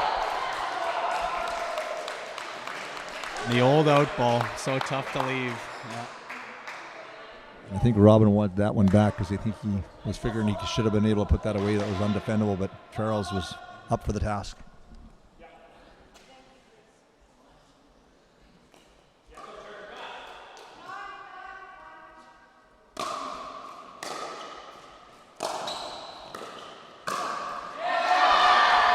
Some tough luck there for Robin coming off the net there to try to reset that point, but just couldn't quite get it back with a quality shot. And Charles there to jump on it and put it away. So we got a bit of a run going here for the Queen City Chirks. I got to ask Paul, Queen City Chirks, do you know where the word Chirks came from? I think it's just an amalgam of, might be the first letter of Ray and Keld, the owners, and then the first letter of the other players' names, I think. Yeah.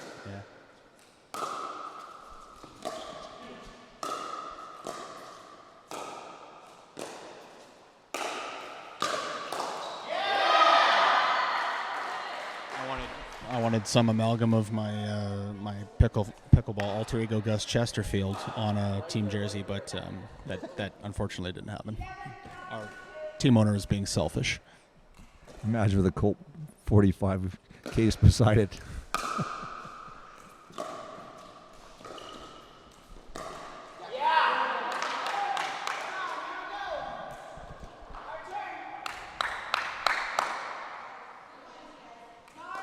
Okay, so we got our husband and wife team here. Dana and Robin, they got to make a bit of a push here. Both high-level national balls called out. Charles appealing.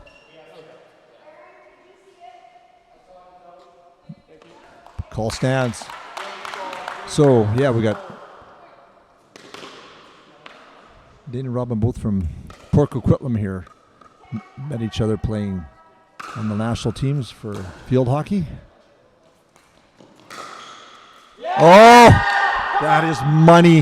About 80% shot there. Not all power, but just all position. Yeah, I thought that was gonzo as well, so tough for Irene. Just dropped in. Perfect shot.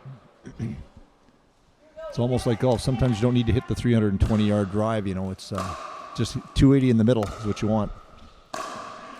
No, you always need to hit the 300-yard drive, and even if it goes into the adjacent subdivision, KJ, that's how I play. Okay, well, I'm with you then, buddy. You and me can golf together and just bring a bag of balls each. Yeah, you're one of those guys that hasn't lost a ball since 1985. Still playing your tour balada in the middle of the fairway. Yeah, I don't like you guys. Hey, buddy, you're showing my age with that persimmon thing and now the balada. My God, they haven't made balada for 20 years.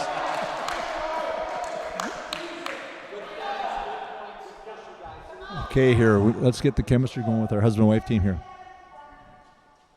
Get a big hold here.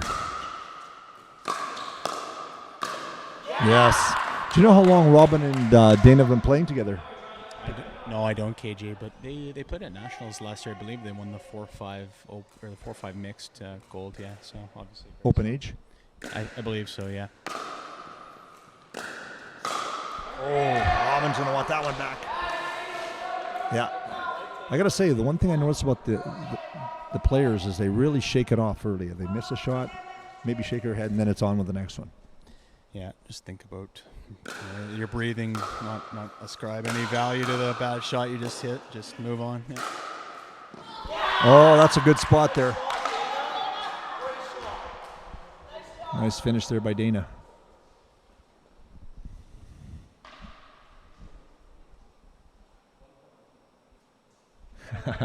Irene having a big smile here, taking her time getting back. It's okay, baby. We're on here as long as you want.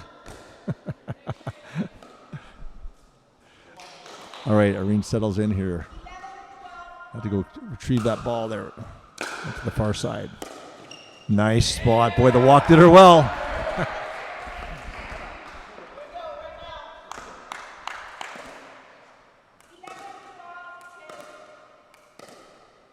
Okay, 11-12-2. We're getting a tight part of the game here. Nice. Boom. Yes, sir. Good night.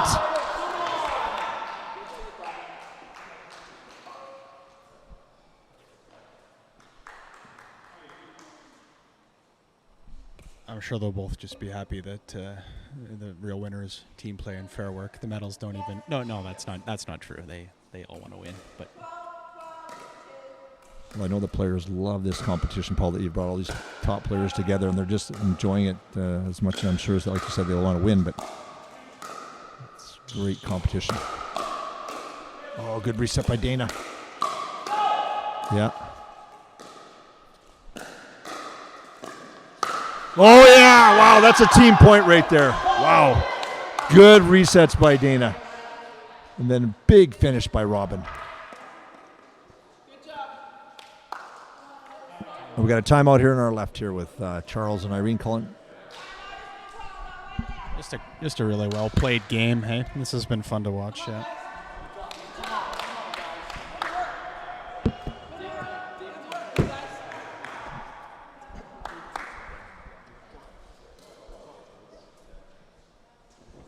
So, Paul, I just want to thank you once again here for all the players and teams and even the sponsors there for the great job you've done here putting this together.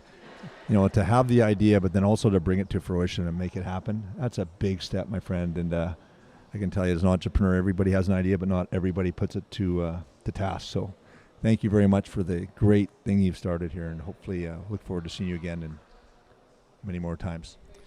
Yeah, thanks, KJ. Just, I don't know. I thought it'd be fun to get everybody together. Everybody, knows the names and get the community together. And, if it, we got a decent cash pool payout. So if it affords, some players the opportunity to go play an APP or a PPA event, not a lot of cash events in Canada yet, unfortunately, and the tournaments aren't, they're starting to get better. But we obviously need to have the tournaments paying out cash, in my view as well.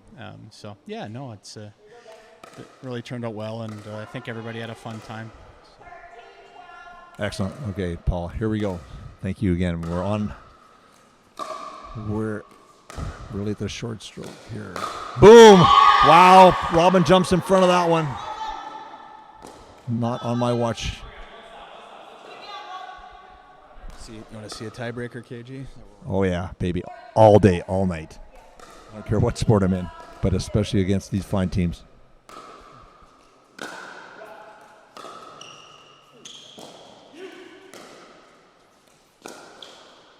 Wow, what a speed up by Irene right into the chest. Robin was not ready for that. No, great play. It's important to play behind the guy. They're obviously cheating. Got to keep him honest. That was a great shot by Irene.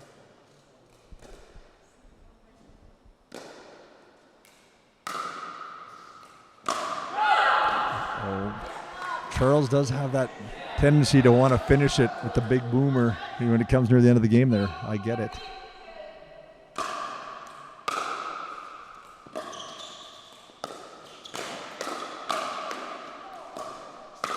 Wow, Dana. Oh, baby, that was good stuff. And Robin there to put it away for her. Well done there, Team Steve Deacon. Good Lord. Here we go. I think, is this game point? Are we at 14-12? 14-12. Two serves here to get one.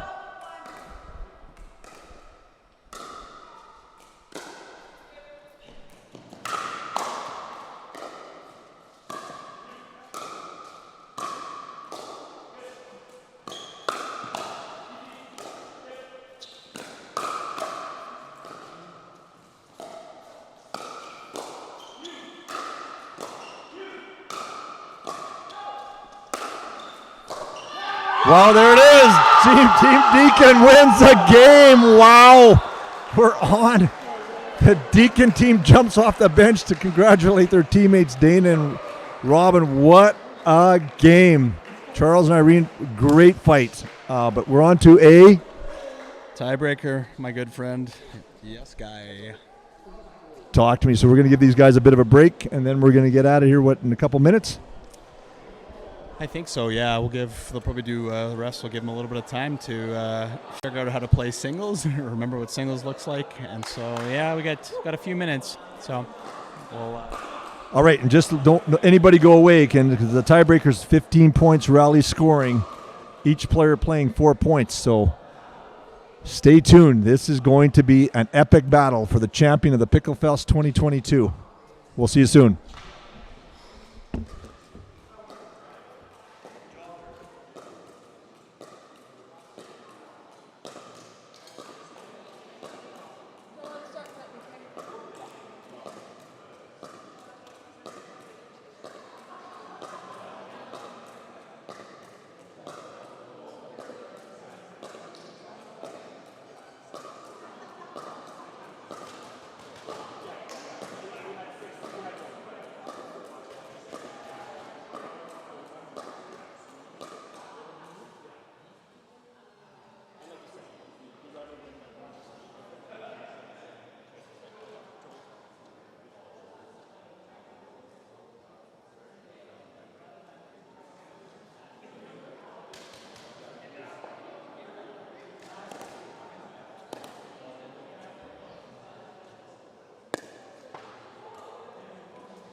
Okay, everybody, buckle up. Here we go. It's the final. It's a tiebreaker.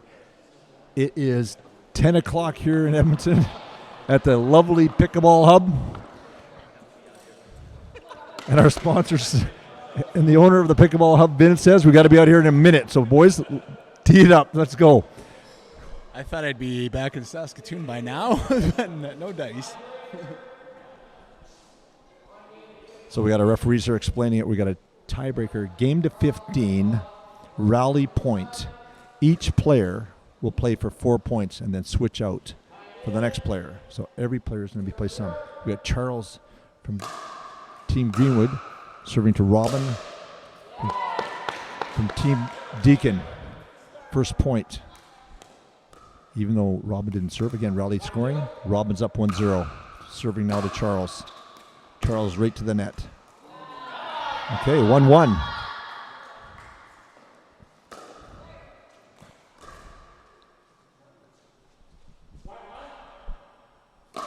Mr. Garen Jones from Swiss Grove. Certified referee doing our time breaking. Nice get. And out. 2-1 Charles. Team Greenwood over Team Deacon and Robin. Big spin serve. Big rip. Wow. What a shot by Charles there, deep in the corner, backhand side. So now we got the second group coming in here. Getting congrats from his teammates, which is what it's all about. Haddo from Calgary versus Chris from Calgary. Two players who know each other well. Oh, that's a deep cut. Oh, yeah. Okay. Woo-hoo.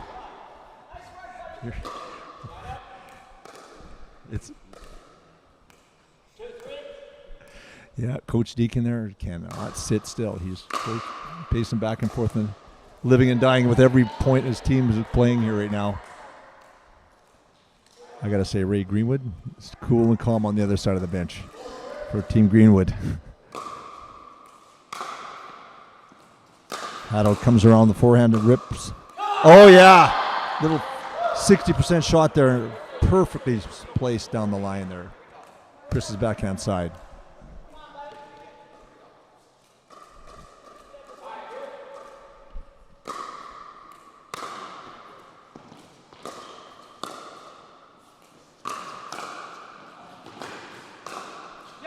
Oh, well done by Chris, moving Haddo back and forth across line to line.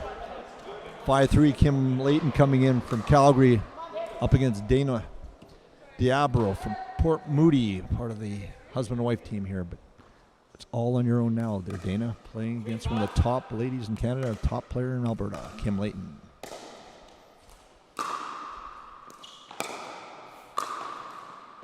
Yeah, too good. 6-3 for Kim. And Team Greenwood. Everybody standing here on the sidelines here with both teams. 6-3. Game to 15, win by 1. Oh. Kim might have changed her mind half stroke there, as we all have done in ours. Yeah, for sure. She was going to rip it and then just wanted to hit a soft third. And, yeah. Big point here, 4-6. Nice drop.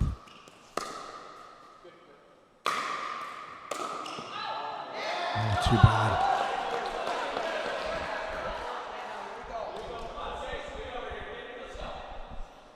Had a really vocal there, but I tell you, there's a lot of energy going here with this team.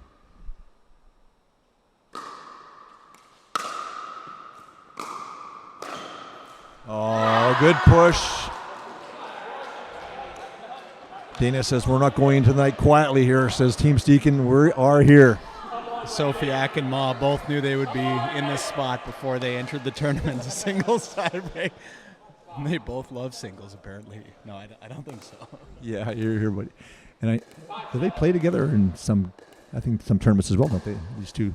Yeah, I think so, KJ.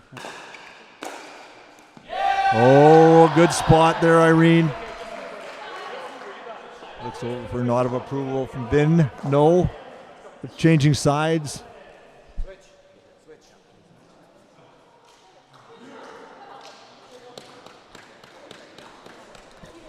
Got a few diehards left in the crowd, like KJ said, 10 p.m. Sunday night. Got a few people still left hanging on. Yeah, we've had good crowds, and I think a good return for the food bank. A lot of people donated food as they walked in, so thank you for everybody that did that for us. And we are ready to go again. Garen Jones about to call time in. Here we go.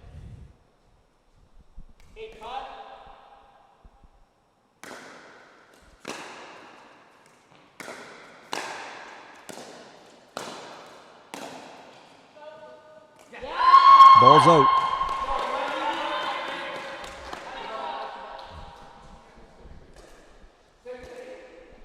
Again, another big point here. 9-6 or 8-7. It's a big difference. There it is. It's 8-7. All right. Got a good new game here, Paul. Last point, and then we switch out.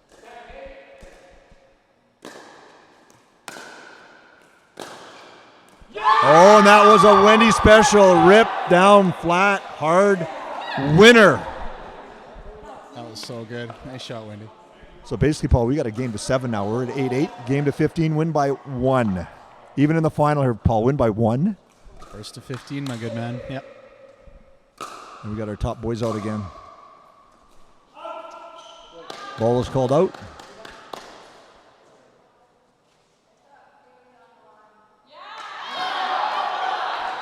It has been overruled. Ball's called in. 9-8. Ouch. 10-8. Okay, Robin's got to settle in here. Here we go. Big point. We're still good.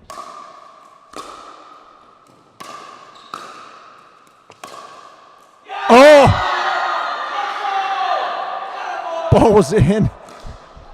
Charles with a rocket down the line. That was a nice shot.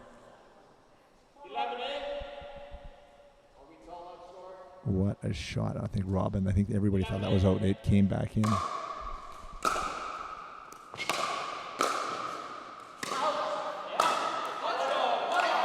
Yeah, ball is out. Boy, some tight calls. Yeah. Call stands. Point. So we're 12-8. Last tiebreak, Chris came in this situation. He rattled in all 4 points. So we'll see if Christopher can rekindle the magic.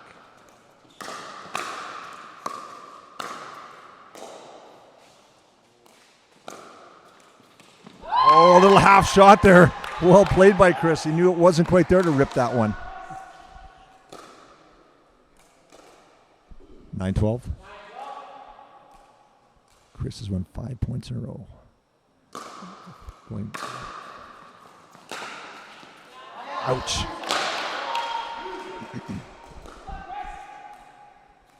That was going back to the last tiebreaker in the semi. I should say that. Had one of the young guns here in Alberta. Oh, ripped. Oh, and is he happy about that one? Wow. 1 point from the paycheck. 1 point from us going home. Nobody wants to leave though, Paul. 1 point from Glory. Big lob serve. Right against the wall. Another lob. Good get by Chris. Oh, Haddle's owning the line. Chris is trying to get there. Yes, there it is! Winners! Team Greenwood of the 2022 Picklefest. They are pumped. Well done. There goes Ray, sponsor out there to join him in his team, and Team Deacon there.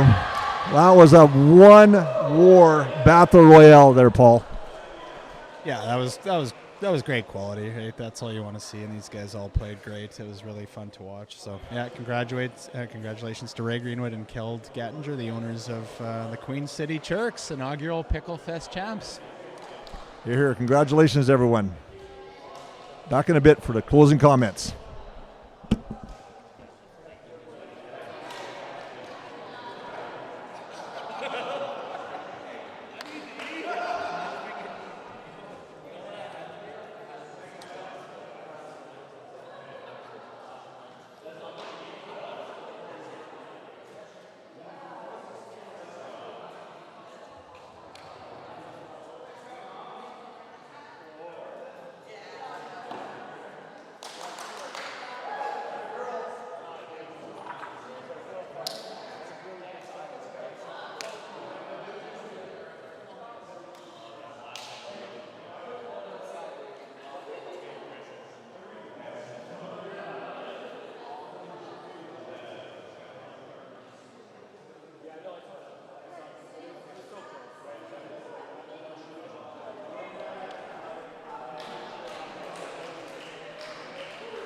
All right, we're here at the finals, just wrapped up here. I'm Kirk Jensen, Pickleball Alberta. We got Paul Clements, the brain thrust of this great Pickleball Fest, and Vin No, the owner and operator of the hub, the great facility we've been here.